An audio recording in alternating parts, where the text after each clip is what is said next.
जहां एक तरफ भाजपा ने अपने 13 लोकसभा सीटों पर उम्मीदवारों की घोषणा कर दी है, वहीं दूसरी तरफ आजसू ने भी अपने रांची स्थित केंद्रीय कार्यालय में संसदीय बैठक के बाद गिरिडीह लोकसभा से प्रत्याशी के नाम की घोषणा आजसू सुप्रीमो सुदेश महतो के नेतृत्व में चंद्र प्रकाश चौधरी की नाम की घोषणा कर दी है।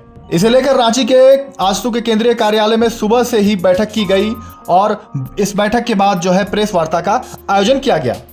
इस बैठक के बाद जो है क्या कुछ कहा है पूर्व उप मुख्यमंत्री और आजसू के सुप्रीमो सुदेश महतो ने उम्मीदवार के नाम की घोषणा के बाद, यह कुछ देखिए। पिछले बार जो हमारा है सबसे बड़ी जीत, आज तक उस इतिहास में इतनी बड़ी जीत वहां नहीं हुई। लगभग 2.5 लाख का प्यार, ज्यादा जीत का प्यार वहां के लोगों ने दिया है। अब वहां के लोगों के साथ मिलके जो मूल एजेंडा क्या है, पूरा गिरिडीह का 2 एरिया देखो, एक ग्रामीण क्षेत्र है हमारा और ग्रामीण क्षेत्र के अलावे एक शहरी क्षेत्र भी है वहाँ पर है।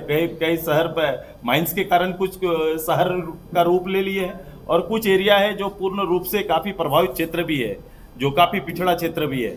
तो ये हम हर क्षेत्र के लिए अलग अलग विषय है और हर विषय पर हम लोग ने अपना आने वाला समय का क्या एजेंडा होना चाहिए उसको बड़ा डिक्लेयर करेंगे।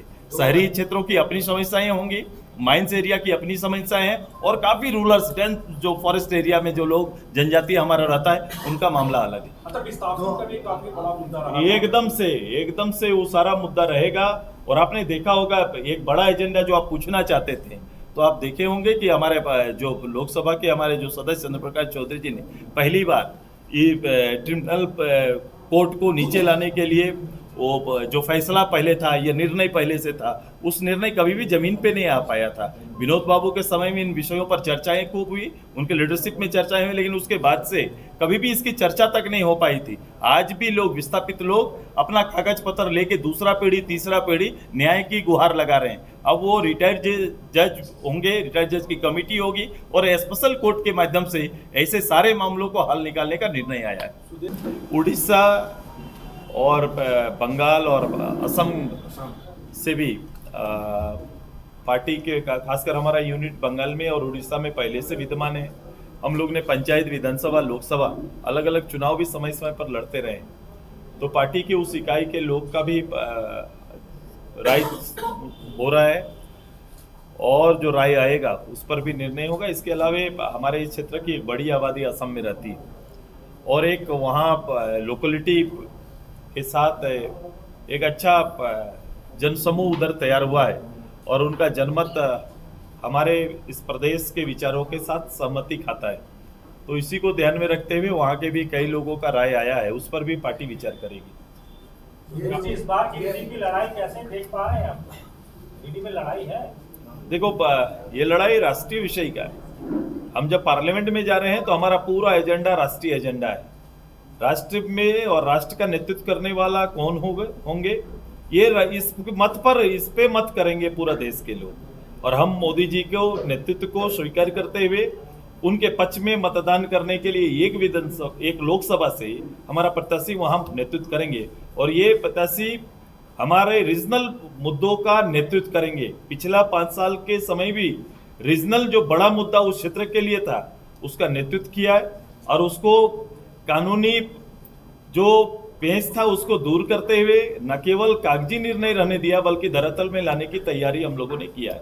ये बातें आएंगी, चुनाव के साथ एजेंडा भी बड़ा स्पष्ट होगा, लेकिन एजेंडा राष्ट्रीय फलक पर अगर लड़ाई है तो राष्ट्रीय फलक का ही विषय एजेंडा होगा, लेकिन रीजनल नेतृत्व रहेगा उसमें। एनडीए ने तो सभी लोकसभा सीट पर विवाद उतार दिया, लेकिन जो सामने में जो एनडीए जो है वो अभी तक जो इंडिया है उन्होंने अभी तक पूरा फैसला नहीं लिया।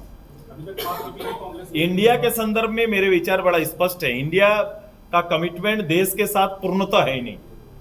वो चुनाव लड़ रहे हैं तो चुनाव लड़ने के लिए जो आवश्यकताएं हैं उसका ताना बाना बुन रहे हैं। वो कई शक्तियों को एक साथ लाकर खड़ा करके, अलग अलग शक्ति जिसका अलग अलग एजेंडा है। मजेदार बात है कि आपके साथ लड़ने वाले जो भी दल हैं उस दल का एजेंडा कॉमन नहीं बना है। इस इंडिया का कोई एजेंडा कॉमन अभी तक नहीं बना है। जहां से भी वो बंगाल में अगर उनके लीडर के साथ उनका कोई गठजोड़ है तो उनका अपना सेल्फ एजेंडा है। चुनाव का एजेंडा जरूर एक कर लिया है और उसका एजेंडा एक है कि मोदी जी को कैसे रोका जाए, एनडीए को आने से कैसे रोका जाए। इसी एजेंडा में वो लोग काम कर रहे हैं। एक सवाल जिक्र कर रहे हैं आप, इस बार एक नया फैक्टर है वहाँ पे, जयराम महतो क्या बोल रहे थे? एक सवाल मेरा है कि आप एक मेरा सवाल बोलो। एक मेरा सवाल है अखिल जी कि आप जो बोले अभी मुद्दों की बात, जो इंडिया में बीजेपी का जो मुद्दा है, जो नेशनल लेवल पे मुद्दा है, उस मुद्दों के साथ आजसू जाएगी या आजसू ने चूंकि विशेष राज्य का दर्जा को लेकर भी आपने एक बड़ा बिल्कुल, मैंने कहा कि मेरे रीजनल चेहरा होंगे राष्ट्रीय फलक पर और मेरा एजेंडा राज्य के विषय होंगे। रीजनल दल के नाते मेरा दायित्व बनता है। मैं इसलिए वहां पर नहीं जाऊंगा कि मेरी उपस्थिति हाउस में 5 साल तक नगण्य रहे। मैं ऐसे पार्टी का नेतृत्व करने के लिए मेरे प्रतिनिधि वहां पर नहीं जाएंगे। मेरे प्रतिनिधि रीजनल, जो राज्य के लिए आवश्यक है, राष्ट्रीय फलक पर फैसला होना, ऐसे मुद्दे उनके सामने रहेंगे। और मैं व्यक्तिगत रूप से दल का और एक सहयोगी दल के रूप में भी मैं प्रधानमंत्री जी आदरणीय जो हमारे लीडर होंगे या फिर जो नेक्स्ट टू हमारा जो टीम आएगी उस टीम के सामने इन विषयों को हम लोग रखेंगे। पहले भी रखा है और इसको हम चाहेंगे कि इसका निर्णय झारखंड वासियों के पक्ष में आए और जल्द से जल्द उन विषयों का हल हो। और उसका डिटेलिंग भी हम लोग कर रहे हैं कि किन एजेंडाओं को राष्ट्रीय फलक पर रखेंगे। अभी एक बोर्ड हमारा बनेगा, कमेटी बनेगा, हम जाएंगे क्यों और क्यों जाना चाहते हैं वो पूरा एजेंडा भी आपके सामने रहेगा। विशेष राज्य का दर्जा पे आप कायम क्या?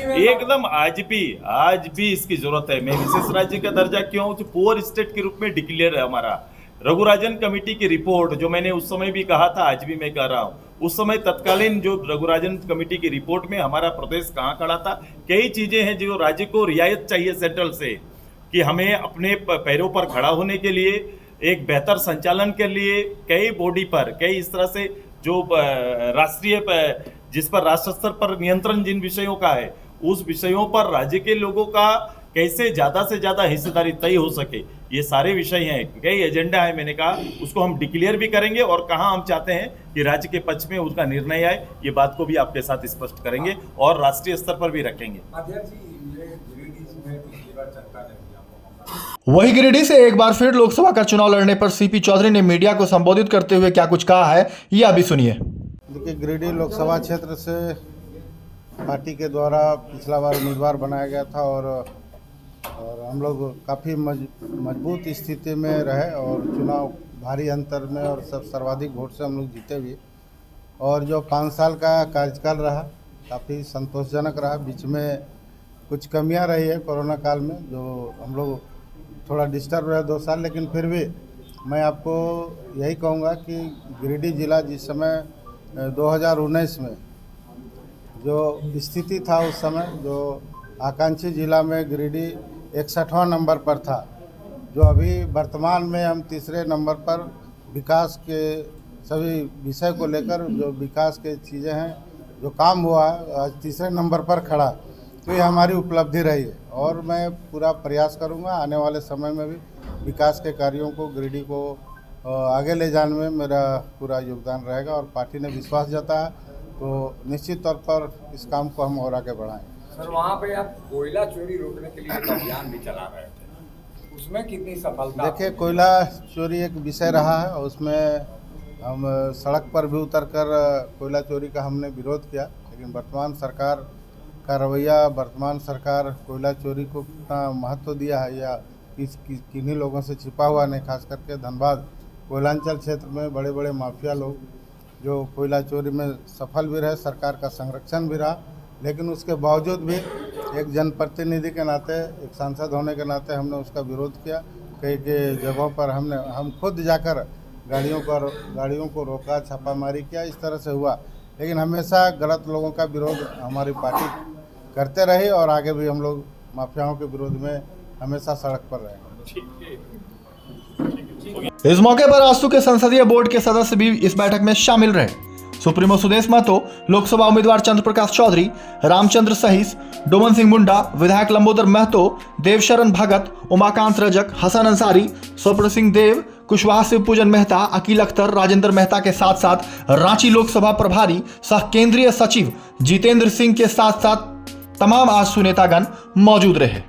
राजधानी रांची से जेके न्यूज नेटवर्क के लिए ब्यूरो की रिपोर्ट। और ऐसी ही तमाम खबरों के लिए सब्सक्राइब करें हमारे चैनल जेके न्यूज नेटवर्क को और हाँ, बेल आइकन दबाना ना भूलें।